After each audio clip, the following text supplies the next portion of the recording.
Eipä hei, tähän tämmönen korttitempo, mihin tarvitaan 4 korttia.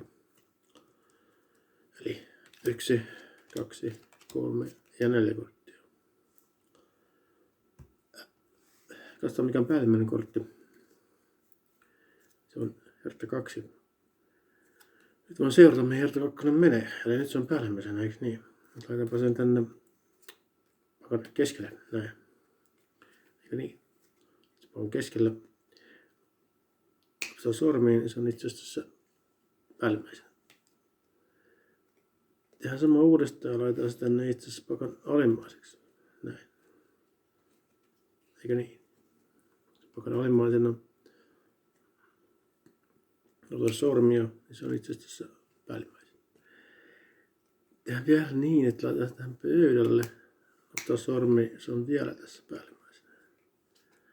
Joku voisi sanoa, että tyhmä temppu, kaikki on hertta 2.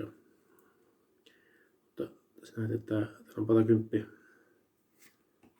Toinen patakymppi. 3. patakymppi.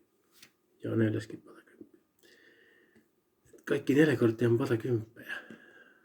Sekin on mahdotonta, koska päällimmäinen kortti on kuningas.